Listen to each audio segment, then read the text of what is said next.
Hi everyone, welcome back to my channel Pavitra Vlogs on Wheelchair. Hope you all are doing good. So 10th August Saturday வந்து அனுவோட 17th birthday.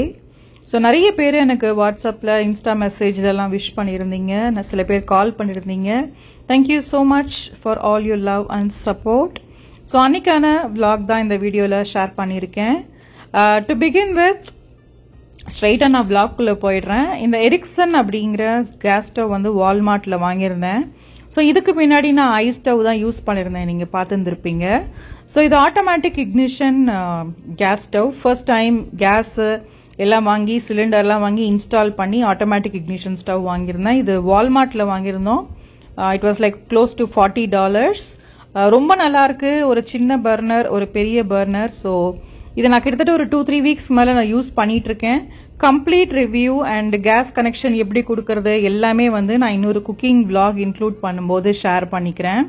So இது ஒரு பர்த்டேங்கிறதுனால ஒரு புது ஸ்டார்ட்டோட உங்ககிட்ட இந்த new இன்ட்ரோடக்ஷனோட ஆரம்பிக்கலாம் அப்படின்னு நினைச்சிருந்தேன் ஃப்ரெண்ட்ஸ். ஸோ எப்படி இருக்கு அப்படின்னு சொல்லுங்க. நான் சொன்ன மாதிரி detailed vlog about this stove and the gas connection இந்த ஊர்ல எப்படி இருக்கும் அப்படிங்கறத என்னுடைய ரெகுலர் vlogs ஷேர் பண்ணும்போது நான் உங்ககிட்ட ஷேர் பண்ணிக்கிறேன். சரிங்க, பர்த்டே ஸ்பெஷலா என்ன சமைச்சிருந்தேன் அப்படின்னு பார்க்கலாமா? ஸோ டு பிகின் வித் ஒரு ஸ்வீட் பண்ணலாம் அப்படின்னு இங்க கொஞ்சம் ஃப்ரெண்ட்ஸ் அண்ட் இந்த காண்டோல இருக்கிறவங்களெல்லாம் கூப்பிட்டு இருந்தோம். ஸோ அவங்களுக்காகவும் அனுக்கு ரொம்ப ரொம்ப ஃபேவரட்டான ஒரு ஸ்வீட்னு பார்த்தீங்கன்னா சக்கரை பொங்கல், அதை தான் பண்ணியிருந்தேன்.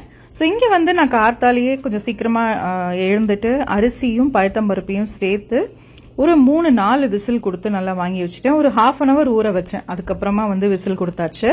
ஸோ இந்த மாதிரி நல்லா சாஃப்டா அப்படியே கரண்டி போட்டு லைட்டா எஃபர்ட்லெஸ்ஸா நம்ம கலந்தாலே வந்து அது மசிஞ்சிடணும். அந்த மாதிரி வந்து நான் வேக வச்சு வச்சிருந்தேன்.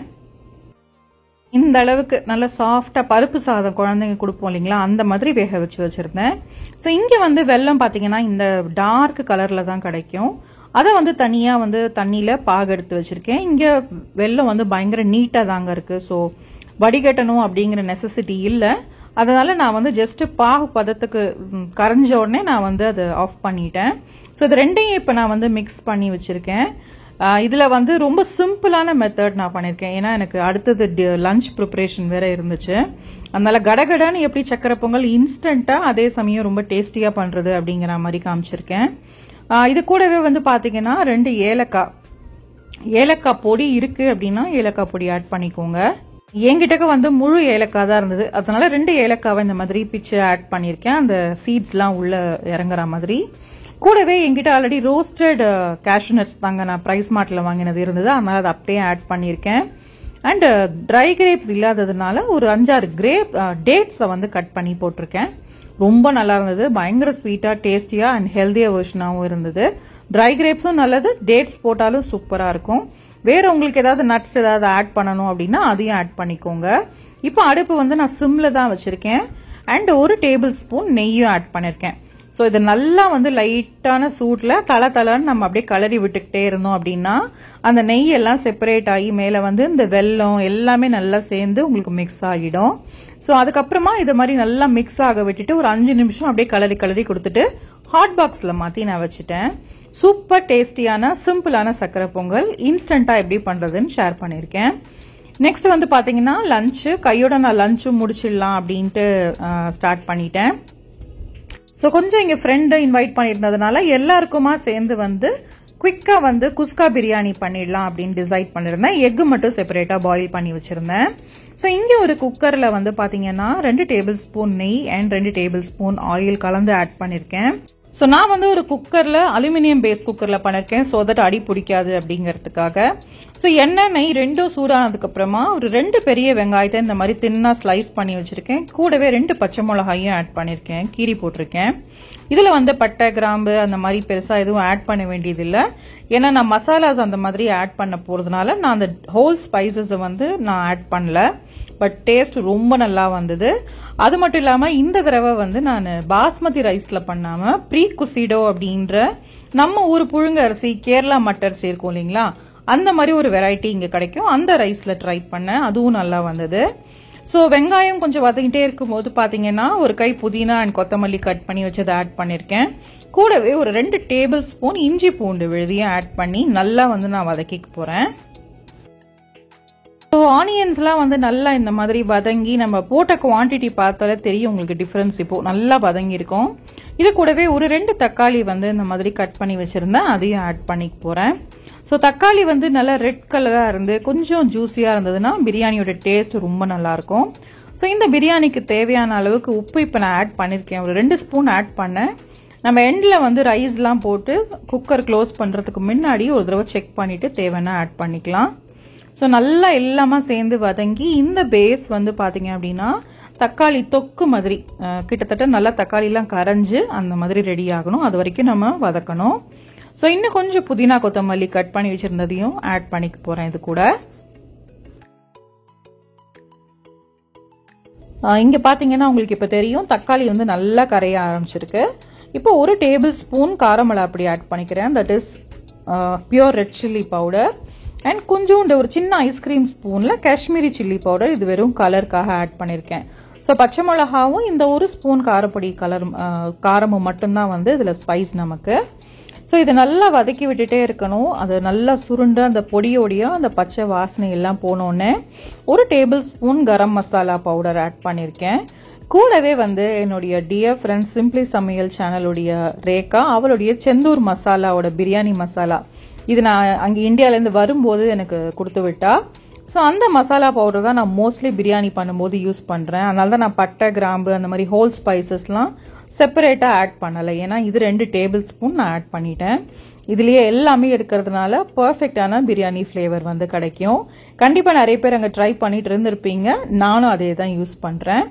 ஸோ நெக்ஸ்ட் வந்து பார்த்தீங்கன்னா 1 ஸ்பூன் தயிர். இங்கே வந்து தயிர் நான் சொல்லியிருக்கேன், இது வந்து ஒரு ஃப்ரெஷ் க்ரீம் மாதிரி இருக்குங்க, அவ்வளோ திக்காக இருக்கும். அதனால ஒரே 1 ஸ்பூன் மாத்திரம் தயிர் வந்து ஆட் பண்ணிக்கிறேன் நான். ஸோ இது எல்லாமே சேர்ந்து நல்ல ஒரு பிளெண்ட் கொடுத்து ஆயில் நல்லா செப்பரேட் ஆகிற வரைக்கும் இந்த மாதிரி வதக்கி விடணும். அண்ட் இங்கே வந்து பார்த்தீங்கன்னா ஒரு கிட்டத்தட்ட ஒரு 600 கிராம்ஸ் அளவுக்கு நான் வந்து அரிசியை நல்லா ஒரு 2-3 தடவை வாஷ் பண்ணிட்டு ஒரு ½ an hour சோக் பண்ணி வச்சிருக்கேன். ஸோ அதுக்கு வந்து 1:2 அப்படிங்கிற ரேஷியோல 3 கப்பு ரைஸ்ங்கிறதுனால 6 கப்பு தண்ணி எடுத்திருக்கேன். ஸோ இது வந்து புழுங்க அரிசி டைப்ல இருக்கிறதுனால கொஞ்சம் நேரம் எக்ஸ்ட்ராவா நம்ம சோக் பண்ணி வச்சோம் அப்படின்னா இன்னும் நல்லா குக் ஆயிடும். ஸோ நான் மோர் தேன் ஒரு ½ an hour கிட்டக்க அந்த அரிசியை ஊற வச்சதுனால 1:2 அப்படிங்கிற ரேஷியோல பெர்ஃபெக்டா 6 கப்பு தண்ணி மட்டும் தான் எடுத்துக்கிட்டேன். சப்போஸ் நீங்க கொஞ்ச நேரம் தான் ஊற வைக்கிறீங்க அப்படின்னா அதுக்கு தேவையான நீங்க என்ன ரைஸ் யூஸ் பண்றீங்க அதுக்கு பொறுத்து தண்ணி ஆட் பண்ணிக்கோங்க. ஸோ இங்க பாத்தீங்கன்னாலே தெரியும் இது பாஸ்மதி ரைஸ் மாதிரியே தான் இருக்கு. பட் நல்லா நம்ம புழுங்கரிசி சாதம் மாதிரி ரொம்ப டேஸ்டா இருக்கும். கொஞ்சம் மட்டா ரைஸ்ன்னு சொல்ற அந்த கேரளா அரிசியோட இன்ஃபுளுன்ஸும் இருக்கும் இந்த ரைஸ்ல.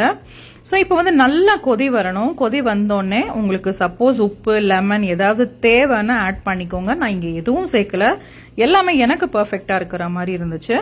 ஸோ கவர் பண்ணிட்டு க்ளோஸ் பண்ணிட்டு ஒரு 2-3 விசில் விட்டுட்டு நம்ம அடுப்பை ஆஃப் பண்ணிட்டோம்னா அமேசிங்கான குஸ்கா பிரியாணி ரெடி ஆயிடும். ஸோ நான் பிக்சர்ஸ் மட்டும் இங்க இன்க்ளூட் பண்றேன், ஏன்னா எனக்கு அப்புறம் நிறைய கண்டினியூஸா வேலைகள் இருந்தது அதனால. ஸோ ஆஃப்டர்நூன் வந்து பாத்தீங்க அப்படின்னா எங்களுடைய காண்டோல இருக்கிறவங்க எல்லாரையும் வந்து கூப்பிட்டுருந்தோம். ஸோ அவங்க ஷிஃப்ட் டைமிங் முடிஞ்சோடனே சரி ஆஃப்டர்நூன் எல்லாரையும் கூப்பிட்டு கேக் கட்டிங் பண்ணலாம் அப்படின்னு சொல்லி டிசைட் பண்ணி கேக் வாங்கியிருந்தோம். எல்லாருமே வந்து வரவும் ஆரம்பிச்சிட்டாங்க. அதுக்கு முன்னாடி கொஞ்சம் வந்து அந்த கேக் டெக்கரேட் பண்றது, அந்த ஏஜுக்கான இது இருக்கும் இல்லைங்களா, கேண்டில் 17 அப்படிங்கிற அதை ரெடி பண்றது, இந்த மாதிரியான விஷயங்கள்லாம் பண்ணிட்டு இருந்தோம். ஸோ கண்டிப்பா எங்களுக்கு வந்து சந்தோஷம் இல்லை அப்படின்னா ரொம்ப கஷ்டமா இருந்திருக்கும். அவர் தான் வந்து எல்லா வேலையும் எடுத்து ஹெல்ப் பண்ணி எங்களுக்காக வந்து பண்ணிட்டு இருந்தாரு. ஸோ இது ஆஸ் யூஷுவல் ஒரு குழப்பம் வரும் இல்லைங்களா, நானும் இப்படி வைக்கணும்னு சொன்னா நான் இப்படி வைக்கணும்னு சொன்னேன். ஸோ ஆக மொத்தம் 17 அப்படிங்கறது வந்து தெரியணும் அப்படிங்கறதுக்காக நாங்க வந்து பிளான் பண்ணிட்டு இருந்தோம். ஸோ எல்லாருமே வர தொடங்கிட்டாங்க. பாத்தீங்க அப்படின்னா they are very very close to us. எங்க கூடவே டெய்லி இருக்கிறவங்க எல்லாருமே வந்து எங்களுக்கு பெரிய பெரிய சப்போர்ட். ஸோ எல்லாருமே ஸ்பானிஷ்ல வந்து அனுக்காக வந்து பர்த்டே சாங் பாடினாங்க. நிறைய பிக்சர்ஸ்லாமும் நாங்க வந்து எடுத்துக்கிட்டோம்.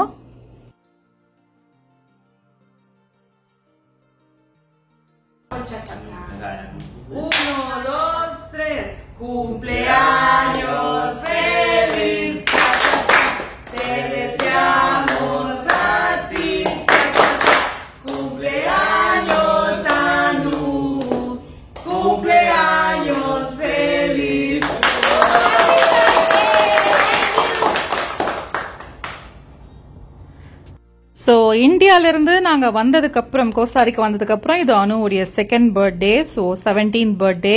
உங்கள் எல்லாரோடைய பிளெஸ்ஸிங்ஸ் அண்ட் விஷஸ், எனக்கு சப்போர்ட் பண்ணுற அத்தனை பேரும் அனுவுக்கும் வந்து நீங்கள் எல்லாருமே சப்போர்ட் பண்ணிட்டு இருக்கீங்க. Thank you so much. அண்ட் ரொம்ப சந்தோஷமா இருக்கு. இது எல்லாமே ஒரு எக்ஸ்பீரியன்ஸ் தாங்க. ஒரு இன்னொரு கண்ட்ரியில நம்ம பர்த்டே செலிப்ரேட் பண்றது, புது ஆளுங்களோட செலிப்ரேட் பண்றது எல்லாமே வாழ்க்கையில வந்து ஒரு மெமரி அண்ட் எக்ஸ்பீரியன்ஸ் அப்படின்னு நான் நினைக்கிறேன். ஸோ இங்க வந்து எங்க ஃப்ரெண்டு தான் வந்து கேக் எல்லாருக்கும் கட் பண்ணி கொடுத்துட்டு இருந்தா. எல்லாருக்குமே வந்து நாங்கள் பார்சலும் கொடுத்தோம். அது மட்டும் இல்லாமல் சக்கரை பொங்கலும் வந்து அவங்க வீட்டுக்கெல்லாம் எடுத்துட்டு போயிட்டாங்க. அவங்க ஃபேமிலி மெம்பர்ஸ்க்குலாம் கொடுக்குறோம். ஏன்னா இந்தியன் டெசர்ட்ஸ் அண்ட் இந்த மாதிரியான விஷயங்கள்லாம் அவங்களுக்கு ட்ரை பண்ணுறது புதுசு இல்லைங்களா, அதனால வந்து அவங்க எல்லாருமே டேக் அவேவும் எடுத்துட்டு போயிருந்தாங்க. ஸோ ஜாலியாக எல்லாரும் பேசிட்டு கொஞ்ச நேரம் சாப்பிட்டுட்டு அதெல்லாம் எல்லாருமே திங்ஸ்லாம் வந்து அவங்களுக்கு எவ்வளோ தேவையோ எடுத்துக்கிட்டு நாங்கள் வந்து அப்படி ஸ்பெண்ட் பண்ணியிருந்தோம்.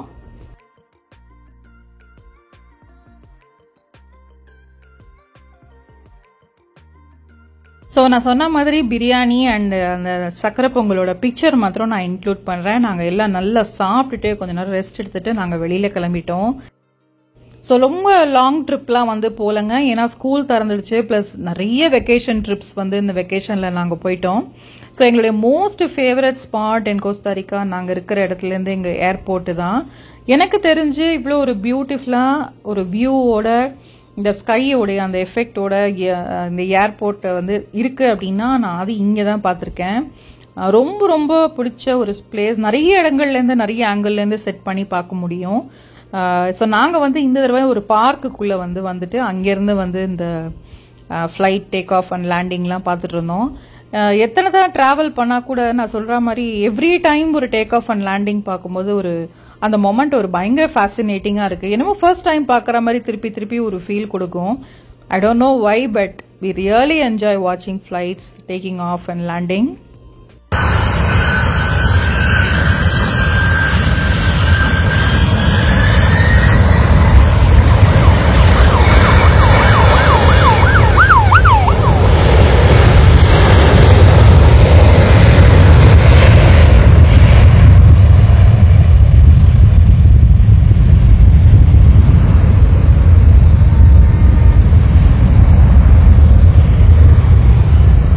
சரிங்க, இந்த வியூ முடிச்சதுக்கப்புறம் என்ன பண்ணுறது அப்படின்னு யோசிச்சுட்டு இருந்தோம். ஏன்னா இந்த 6 o'clock இந்த பார்க்கோடைய கேட்டை க்ளோஸ் பண்ணிடுவாங்க. அனு பாருங்க கண்ணை கூட சிமிட்டாமல் எப்படி பார்த்துட்டு இருக்கான்னு. முடிச்சோடனே வந்து ஆக்சிஜன் மால் போகலாம் டிசைட் பண்ணோம். ஏன்னா இந்த பார்க் வந்து 6 o'clock க்ளோஸ் பண்ணிடுவாங்க. அதனால 6 o'clock நாங்கள் கிளம்பிட்டோம். ஸோ ரொம்ப நாளாக ஆக்சிஜன் மாலில் வந்து நாங்கள் போயிட்டு வந்திருக்கோமே தவிர இந்த பர்டிகுலர் இந்த லைட் ஜோன் வந்து நாங்கள் பார்க்கணும்னு நினச்சிட்டே இருப்போம்.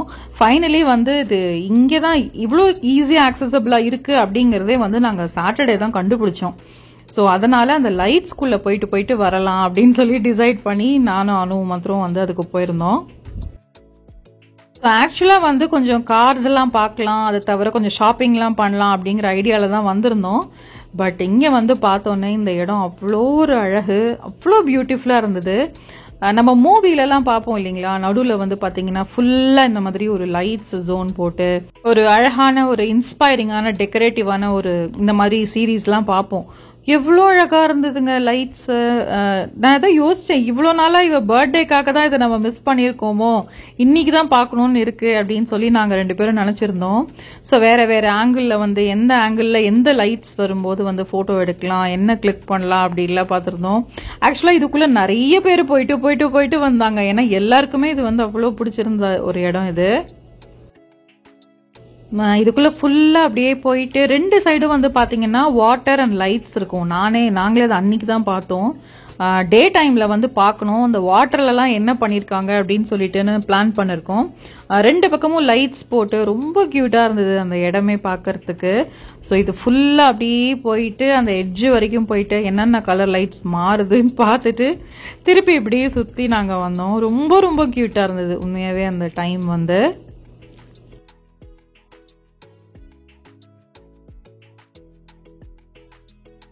ஸோ அவ்வளோதாங்க, இது எல்லாத்தையும் முடிச்சுட்டு கொஞ்சம் போய் எங்கேயாவது சாப்பிடலாம் அப்படின்னு டிசைட் பண்ணியிருந்தோம். அதுக்கப்புறம் கார் எல்லாம் கொஞ்சம் பார்க்கணும், அந்த மாதிரிலாம் இருந்தது. ஆக்சிஜன் மாலுடைய ஷாப்பிங் நான் 2-3 vlogsல ஆல்ரெடி இன்க்ளூட் பண்ணியிருக்கேன், அதனால நான் வந்து பெருசாக இன்க்ளூட் பண்ணல. ப்ளஸ் மார்னிங்லேருந்தே எனக்கு ஒர்க் கொஞ்சம் நிறைய இருந்ததுனால கொஞ்சம் டயர்டாகவும் இருந்தது எனக்கு. ஸோ நெக்ஸ்ட் வீக்கெண்ட் வந்து இங்கே லாங் வீக்கெண்ட், அப்போ வந்து ஏதாவது லாங் ட்ரிப் போய்க்கலாம் அப்படின்னு நாங்கள் டிசைட் பண்ணிட்டோம். ஸோ இந்த vlog நான் இங்கேயோட முடிச்சுக்கிறேன் friends. And thank you so much for all your support, and please keep supporting me. See you all in my next vlog. Take care and bye.